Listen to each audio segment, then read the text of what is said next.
Science is the great antidote to the poison of enthusiasm and superstition. Hi, I'm Juliet Selgren, and this is my podcast, The Great Antidote, named for Adam Smith, brought to you by Liberty Fund. To learn more, visit www.adamsmithworks.org. Welcome back. Today we're going to be talking about not libertarianism, but liberaltarianism and regulatory capture. And I got another fun one for you, kludgocracy. I'm excited to welcome Stephen Teles to the podcast to talk to us about this today. He is a professor of political science at Johns Hopkins University. Had to make sure to pronounce the S there. And a senior fellow at the Niskanen Center. Welcome to the podcast. Thanks for having me on, Julia. So before we jump in, what is the most important thing that people my age or in my generation should know that we don't? Oh, gosh, there's like a million things that old people like me could tell young people they ought to be doing. But I actually think the most immediately useful is just like everyone should be doing internships as early as they can. And part of that is, especially if you're thinking maybe one day you'll be in jobs that don't have completely straightforwardly, college admissions looking like kind of application processes. A lot of the way that people get jobs is through networks and relationships and people knowing who you are and sort of looking out for you. And this was the subject of a really classic piece of sociology called The Strength of Weak Ties, that was written years ago at the Johns Hopkins University. That's the way people get jobs in things like think tanks and on the Hill and in public policy and in lots of things like that. And it's the earlier you're building that network of people who are looking out for you and who are advising you and who are old people who are giving you advice, but also suggesting places to go. So much of that part of the job world is networked rather than kind of hierarchical and meritocratic.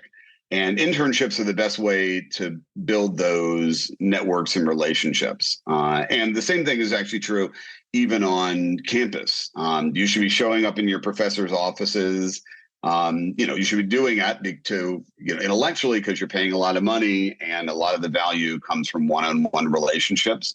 But when you do that, your professors also start looking out for you and thinking that they want to help you more than just, the way that the college careers office does, which is usually not very helpful. So I think, internships, talking to professors, everything you do that sort of builds those networks that both help you find jobs but that give you advice too is probably the best simple piece of advice I can give you. Very practical. I was going to say, especially in DC, but when you mentioned universities, I think that that's very true. I think someone on the podcast recently, I don't remember exactly who or when, mentioned that even at like Harvard, students weren't as evidently showing up and showing their interests. And so professors are like looking for these kids to invest in, and they're just not quite there. So I don't know. I'd be interested to see if you think that that's the case. Oh, that's certainly true. I mean, the students who take even the little step of asking me to go for coffee after class, there's probably no question that I invest more in them. And I like giving advice to students. I like helping them find internships. And again, Hopkins is a little odd in that we're, a quick train trip from DC. So my relationships and networks are more valuable in that way. But yeah, I mean, and again, I think students are often afraid or they're intimidated, but professors really love, that's the part of the job I actually think they like the most, is the building those individual relationships with students. And I think it really matters. It matters not just for writing recommendations, but it matters for all the other kind of things that professors can do for you.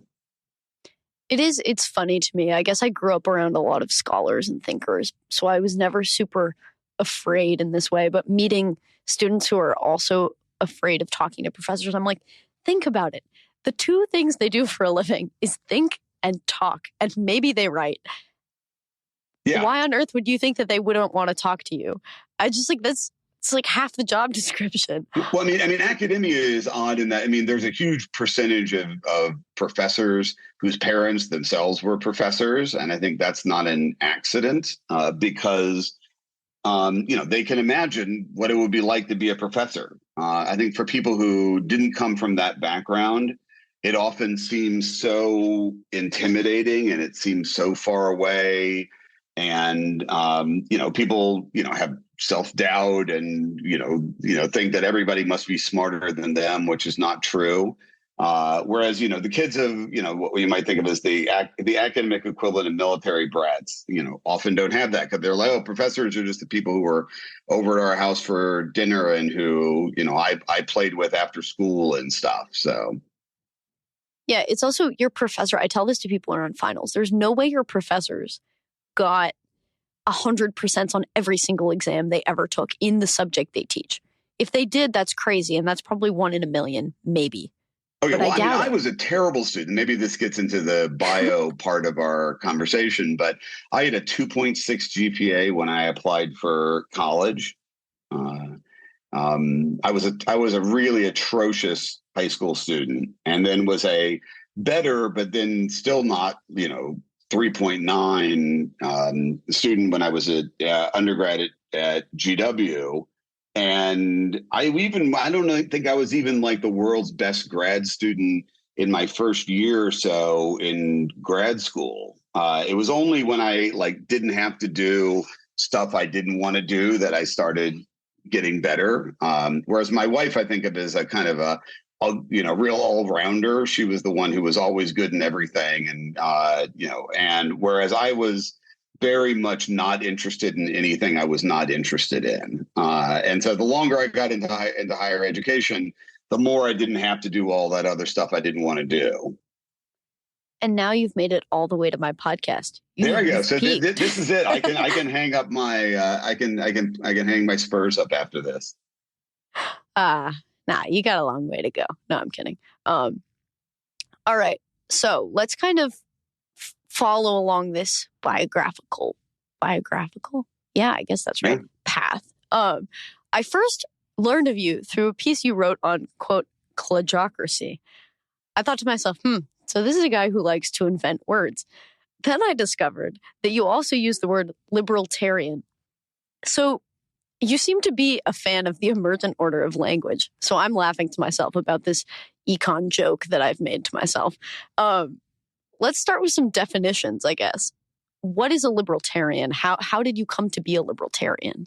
So I am not a political theorist. I'm a political scientist and a more historical, institutional political scientist. So I'm going to give you a story about the emergence of the term rather than giving you an abstract definition of the term. So the term was invented by my very good friend and longtime collaborator, Brink Lindsay, who used to be at the Cato Institute and is now my colleague at the Niskanen Center. And this was quite a long time ago. This is back in the 2000s. He wrote an article for the New Republic called Liberaltarians. And this, again, was when he was still at Cato. So he was still in the belly of the beast of libertarianism. He was right there in mortar, or whatever you would call that.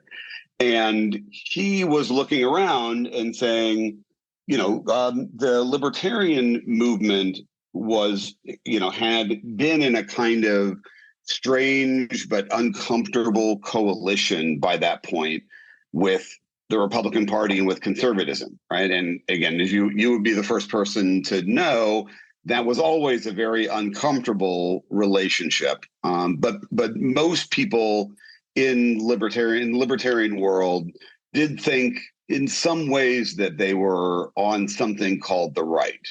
Again, very uncomfortable, sometimes on the outside. And what Brink said in that article was, actually, libertarians should think about themselves as having much more in common with the left. And now this was a little bit easier. This was, I guess it was the aftermath of the Iraq War. So foreign policy was a lot more central then than you would think of it now in terms of people's ideological definition. And so he said, look, certainly on foreign policy, libertarians have a lot more in common with the left than they do with neoconservatives.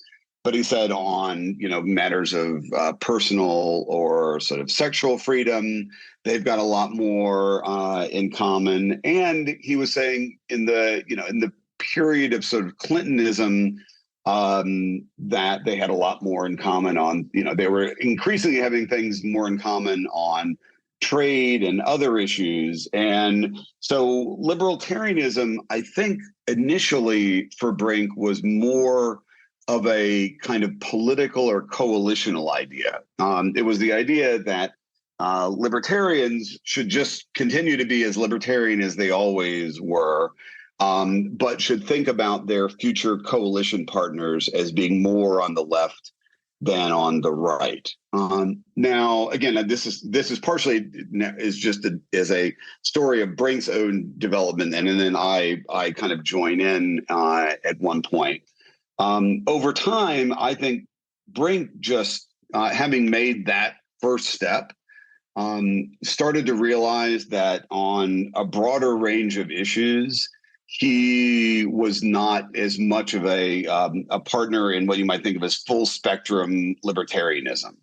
I think some of that may have been on environmentalism, and another figure in this was Jerry Taylor, who was also at the Cato Institute, who was becoming more skeptical of the libertarian line on climate change. He eventually left and founded the Niskanen Center, but I think Brink was also becoming more open to social insurance and the welfare state, and the idea that the welfare state was not necessarily the enemy of free markets. And so I think having made that first almost kind of identitarian step away from a sort of right coalitional idea of libertarianism, then other parts of the overall libertarian package began to seem like they were less coherent than he had previously thought of them as. And I think that the other thing to mention that was going on here is there was also a movement called Bleeding Heart Libertarians,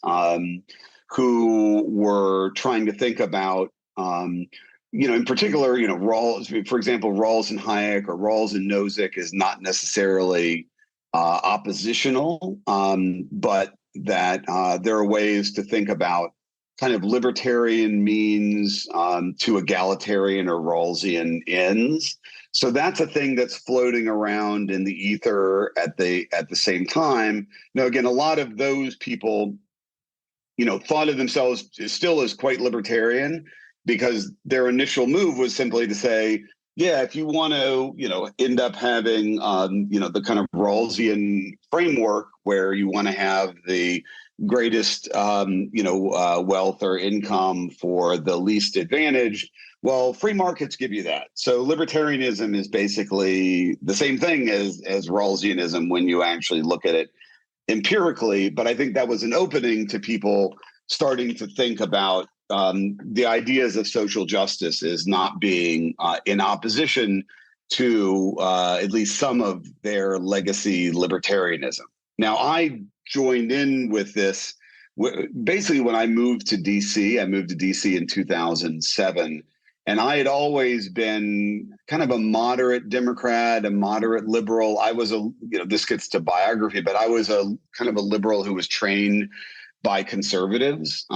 So I went for my PhD at the University of Virginia, Wahoo. Yeah.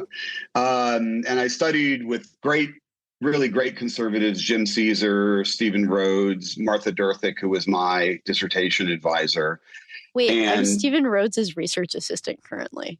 Oh, wow. Yeah. No, Steve was a great guy and a really huge influence on me. And later on, maybe we'll get into, it was a big influence on the ideas that later on became my book with Brink called The Captured Economy. So I first learned my economics under Steve, who was a political scientist, but was trained by the great Alfred Kahn at Cornell. So I'd always been sort of in that. And so I came to this libertarian synthesis more from the liberal side, whereas Brink came to it more from the, something closer to what you might think of as right libertarianism. And so over time, Brink and I, through talking and engaging, and eventually we ended up running under a bunch of different auspices, first at Cato, and then under others, a libertarian dinner series in DC that we've been running for a very long time. That's now jointly run by Niskanen and my center at Johns Hopkins, the Center for Economy and Society. And I think just talking and meeting and running this thing over years caused Brink and I to kind of meld together into one brain. And so if you think about what libertarianism is, it's in some ways the product of that very long intellectual partnership that Brink and I have had, where we're trying to synthesize more or less liberal or left liberal concern about social justice and social mobility with a very large appreciation for markets and market ordering, and trying to figure out what that all sort of cashes out to in terms of public policy. This is like liberty lore. It's so exciting. Why is this the best word for it, I guess? Why not a left libertarian or a liberal or a progressive? So I would prefer to just call it liberal. So I think liberal makes more sense. And so when I think of the intellectual legacy of my ideas, I think of there being a long liberal tradition that goes, all the way back to Hume and Smith. I think of myself very much as a Smithian. And Smith was deeply concerned about social justice. My friend and now collaborator at the Center for Economy and Society, Glory Liu, just recently published a brilliant book about Adam Smith and sort of a reception history of Adam Smith in America called Adam Smith's America. And I think of Smith, Hume, especially John Stuart Mill, who in some ways was also trying to think about how liberalism should respond to the challenge of socialism.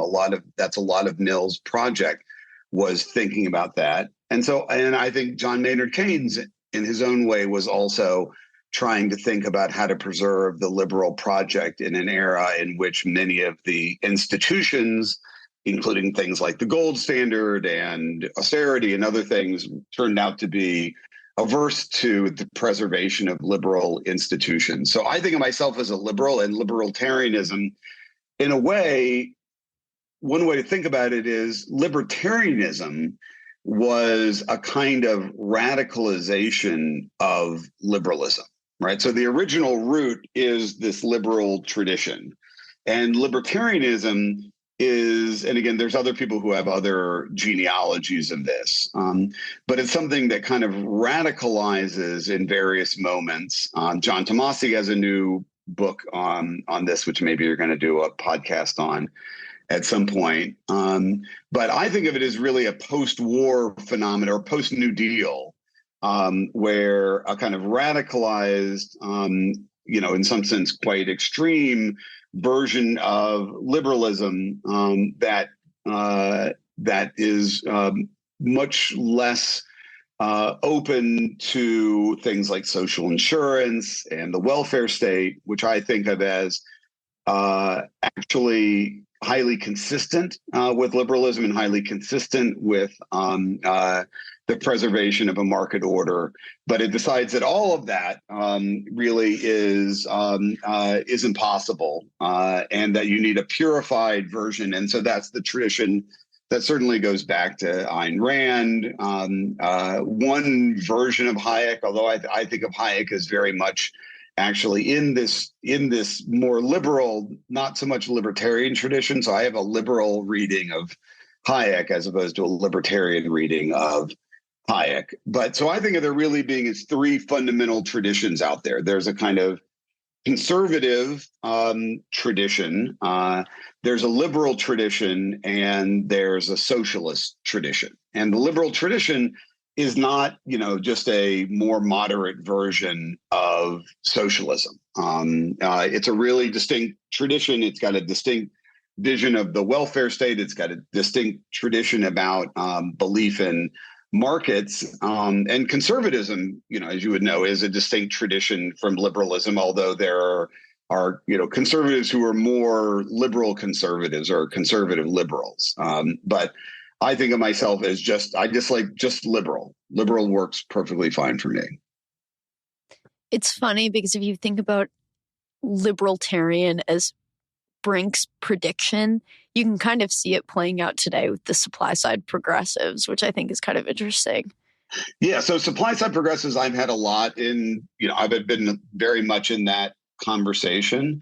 And now, some of that is what we think of as modern political Democratic Party liberalism is a kind of grab bag of a bunch of stuff that cohered at a particular moment in history. And then people had to figure out some argument for why it all fit together, right? So, we had, one vision of sort of very procedural liberalism, procedural environmentalism that was part of that, that was very skeptical of markets, very skeptical really of economic growth. And, it was in a coalition with the people who were in favor of abortion rights and in favor of affirmative action and in favor of this and that social program.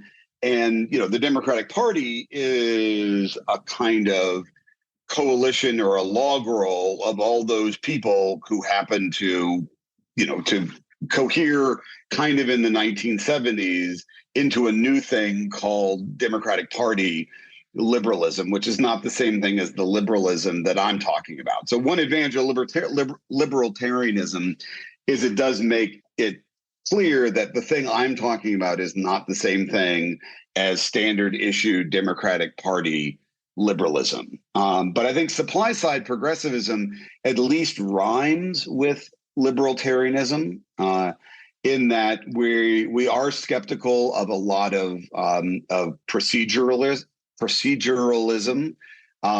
which has become associated with modern liberalism, with a particular kind of legalism that's become associated with modern liberalism. But it's certainly the supply side progressives, and there's a whole bunch of them, Jerusalem Demsis, who I'm close friends with, and Ezra Klein, who I've known forever, and Derek Thompson. There's a whole bunch of these people.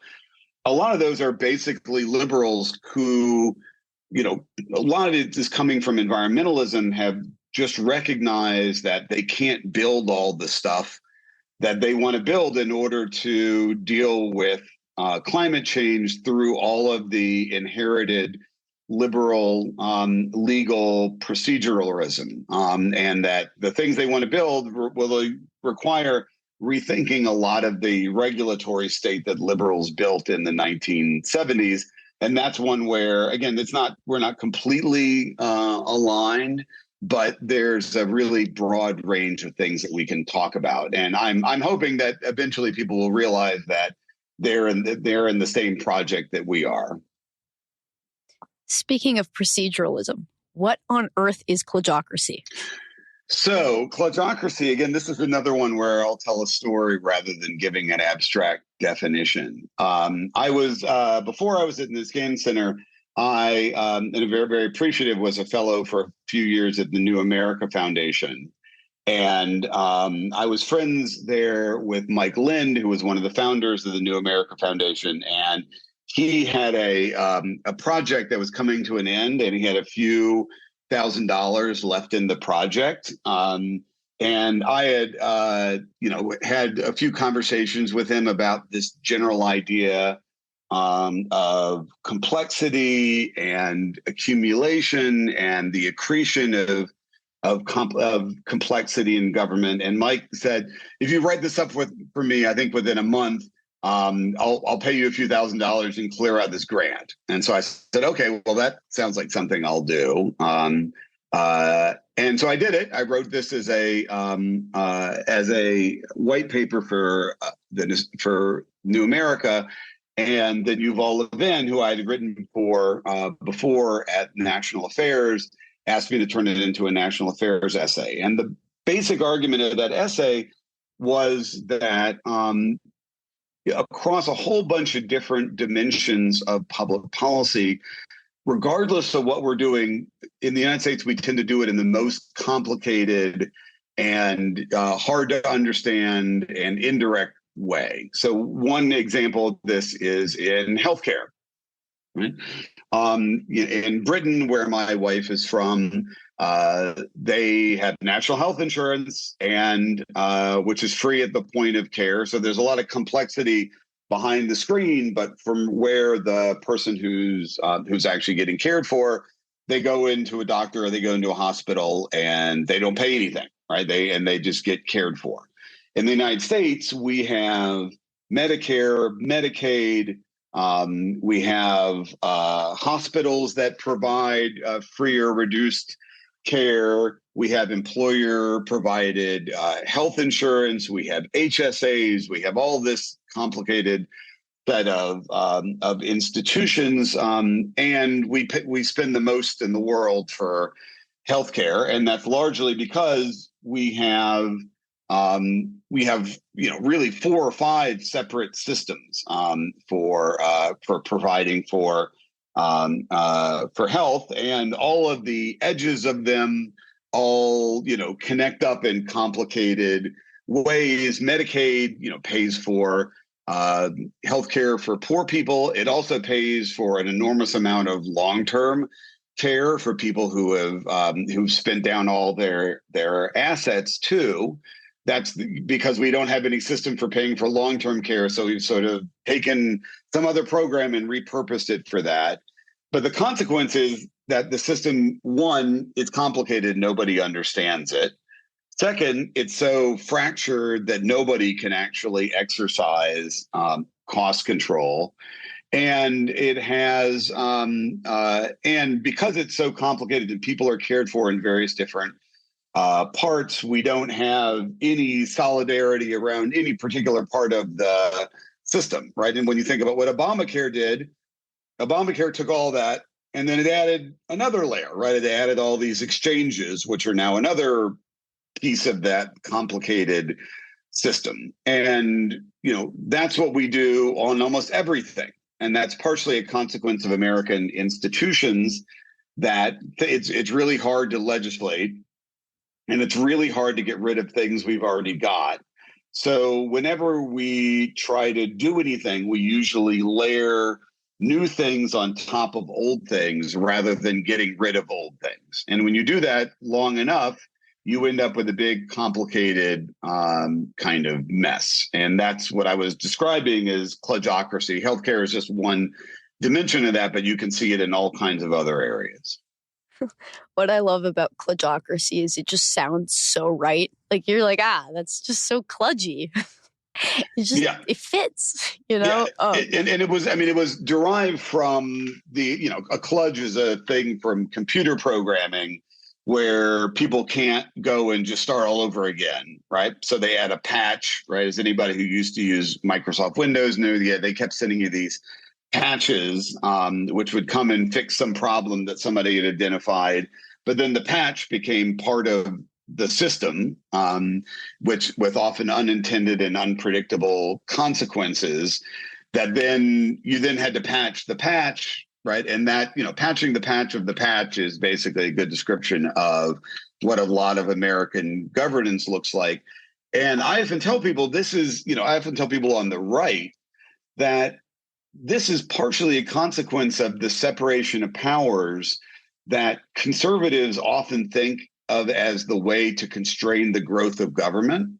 But once you've already got big government, separation of powers then has this totally other effect, which is to lock in what you've already got, right? So separation of powers does make it hard to grow government, but it also makes it hard to shrink it. So, you've kind of touched on this in institutions and such, but what exactly about our institutions kind of cause kludgocracy to come about? Yeah. So the first, again, I think separation of powers, it just is really important. There's lots of veto points in our system. And going back to the previous point, on the way up, when you're growing government, those veto points make it hard to grow. But when you're trying to go back the other direction and undo stuff you've got, all those veto points can also be used by whoever is benefiting from what government's doing to stop things. And then the other part is once you do get government doing something, then groups grow up around that governmental activity who can also be part of that veto coalition. And what it means is the path of least resistance at any one time is always to buy in all the existing claimant groups who are connected to what government is already doing. And so it's a combination of the fact, and this is so that that point is sort of connected to Mansur Olson's idea of the logic of collective action, which is a longtime libertarian favorite. But he argued that over time, groups generally tend to grow. They get benefits from government. They then lock those in, and you get government is more and more sort of you can think of as an army of Lilliputians tying down Gulliver, all these little, very small, interests, but who have an extremely high degree of concentration of interest, and they're much more likely to mobilize than large diffuse interests like people who want better healthcare or who want economic growth or whatever, right? And to a large degree, this is the Democratic Party side. The Democratic Party is, in large part, a coalition of all those the people who already got theirs, who already got some interest, right? Higher education's in that, largely in the Democratic Party, because they've already got a lot of what they want in subsidies and grants and student loans and everything else. And a lot of when you scratch the surface of a lot of the Democratic Party, you find people who've already got an existing government program and are in politics mainly to preserve it. Interesting. I guess this kind of naturally lends itself to a conversation about the captured economy. So kind of getting into the people who have these interests, who is capturing the economy? And I guess not just how does it play into government, but how on one side do businesses and special interests do this, but then politicians on the other side? What are the institutional aspects of this that kind of incentivize politicians to do this, whether or not they're good people? Yeah, so the captured economy, just to go back a second, is the book that I wrote with Brink Lindsay in 2017. And this was, I do think it was a very liberaltarian book. It was a book that really came out of thinking about what, again, when we started this book, Brink was way more libertarian than he is now. And I probably was a little more liberal than I am now. And we were thinking about where's the point at which these two things could meet. And this was also a time when there was lots of conversation about inequality and what the sources of inequality were. And one thing that both Brink and I originally sort of independently had noticed is if you look at the 1%, right, the one that everybody had been complaining about at that time, a huge amount of the 1% turn out to be in highly regulated sectors. Finance is a pervasively regulated sector on all kinds of dimensions, subsidized through the tax code, regulated, protected through various forms of too big to fail. The entire field of securitized finance is something that was really created by government and the mortgage sector and then has grown. But it's beyond finance. Obviously, in healthcare, doctors are a big part of the 1%, and they are an incredibly regulated and protected, in fact, self-regulated sector to a large degree. They determine who are going to be the future doctors and how many of them they're going to be and how long they have to get trained. When you get further down into the sturdy yeomanry of the 1%, you see things like car dealers, right? There's lots of car dealers in the 1%. And car dealers are almost completely a creature of regulation, right? We have these franchise laws that require car companies to sell their cars through car dealers rather than direct to consumers. It's really unclear whether most of that car dealer business would even exist if it weren't for that regulation. So the thing we said is everybody's out there talking about the 1%, talking about the growth of inequality, and they seem to be mostly talking about it as a spontaneous market phenomenon, right? And so libertarians traditionally talked about inequality. So when they looked at just the overall phenomena of inequality, they would usually go to saying that inequality is good, right? In some sense, the job of libertarians was to legitimate inequality by saying it's a result of the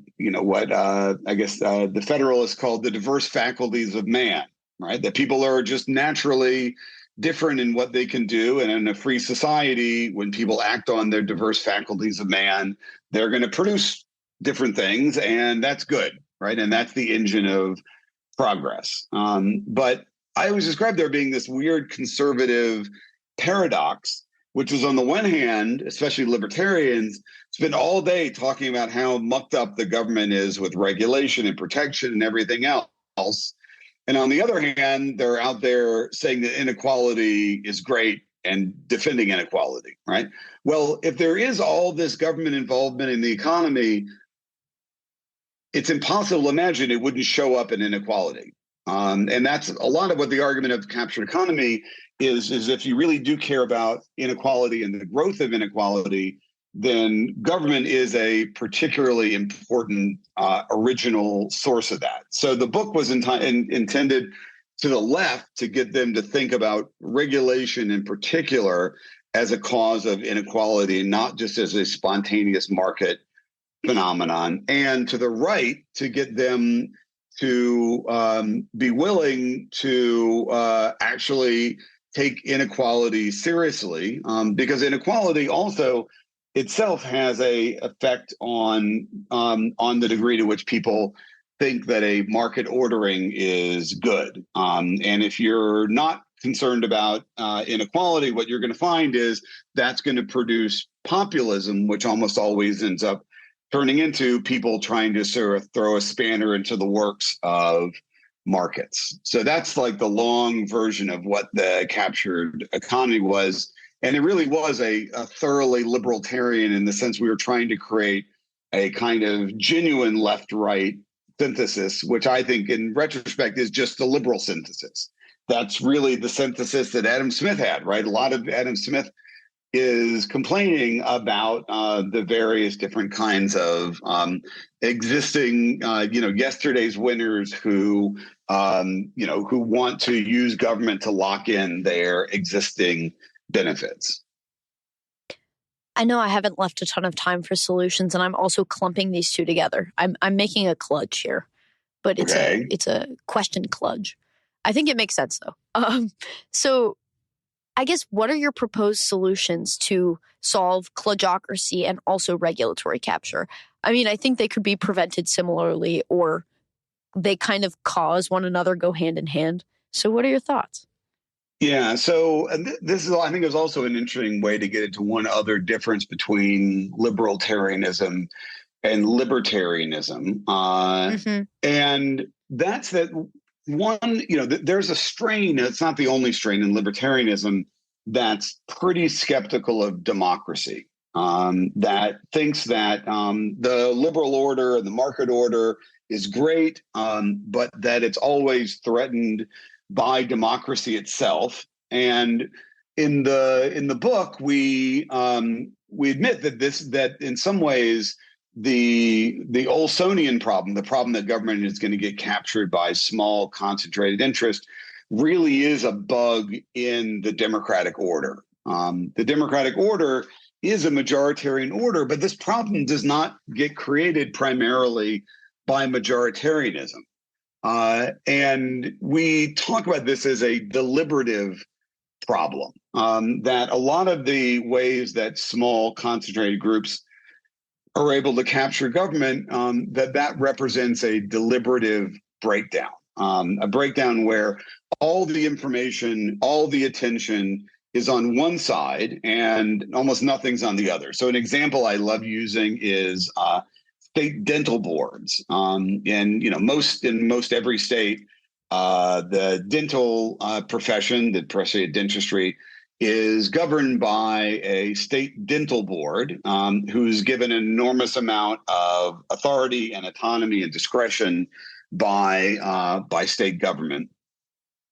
And it's not a surprise to find out that who happens to be on state dental boards? Dentists. Eventually they end up treating that governmental institution almost like just an extension of their private profession. And that's a deliberative breakdown. There are lots of reasons why we might think that the interests of dentists are not the same as the interests of people with teeth, like you and me. Although I'm not looking at you, so maybe you don't have teeth. But I do, I swear. Okay, good. All right. Well, you're in the pro teeth side of this. I feel like I would talk a little funny if I didn't have teeth. That may be. No, you would talk differently. We have to be careful to not stigmatize the toothless. So the problem is these decisions are made in very opaque, behind the, almost in private, behind closed doors kinds of ways, where the decision makers are not themselves diverse in various different kind of ways. They're not presented with diverse information. The same thing is true in housing, where lots of our decisions about building are all made by very small localities. The people who show up for decisions about whether to build housing are the people who don't want housing built. You grew up in the suburbs of DC. This would not be surprising to you. I'm in the suburbs of DC.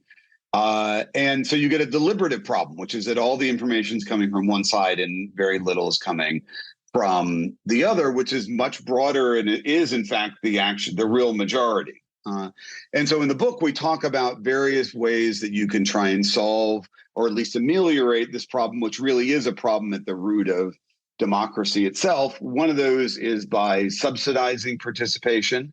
So, if you look at the school choice movement or school reform movement, a lot of what they were doing was, helping to subsidize interests and information on the other side from the teachers union, right? In this case, the teacher union is the parallel to, neighborhood groups who don't want housing built, or dentists who don't want, deregulated dental provision.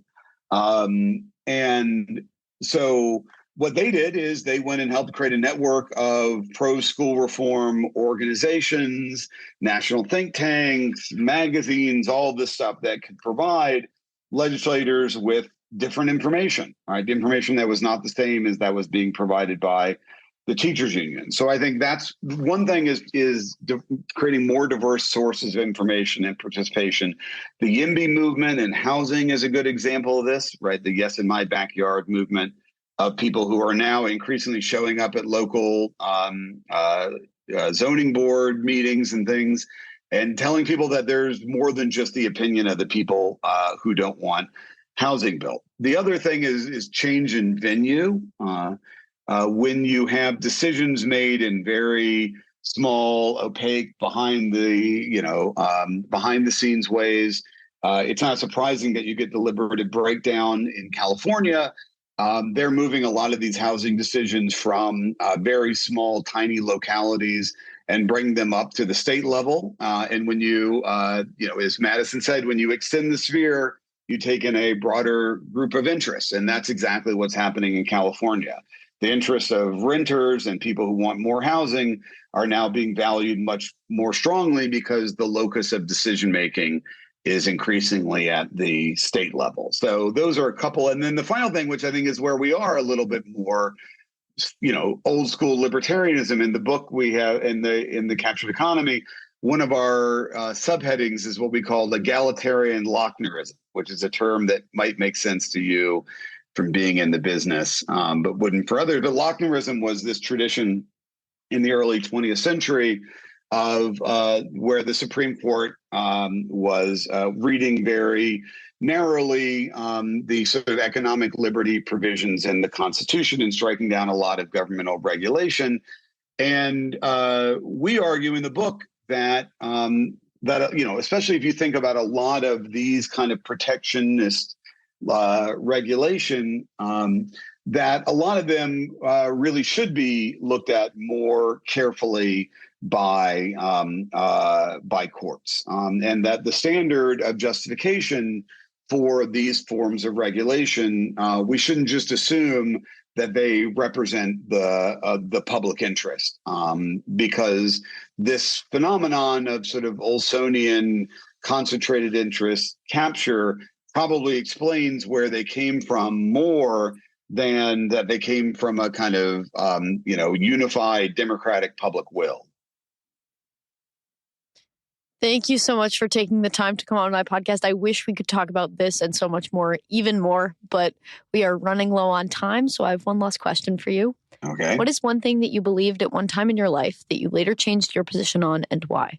Oh, gosh, that's such a good question. And it's funny, that's a lot of what I actually write about, is write about why people change their minds. And I think this last point I was making about the court, I think I used to be much more of a judicial restraint person than I am today. And I think that's because a lot of the belief in judicial restraint rested on an assumption of democratic majoritarianism. The idea was that the court should not, strike down where the people have made their will known. And I still think that's true, right? When the government's doing something in which there's a pretty strong, durable democratic will, the court should be pretty deferential. But I think over time, as I've seen what the actual world of policymaking looks like, and especially in housing, which is the thing I care a lot about, the more I've become more open to the idea that, at least in the abstract, the courts ought to play a little bit stronger role in overseeing regulatory agencies, at least to make sure that they're actually exercising a democratically legitimate purpose. And so that's one thing I think that I've certainly changed my mind a lot about. Once again, I'd like to thank my guest for their time and insight, and I'd like to thank you for listening to the Great Antidote podcast. The Great Antidote is sound engineered by Rich Goyette. If you have any questions, any guests or topic recommendations, please feel free to reach out to me at thegreatantidote@gmail.com. Thank you.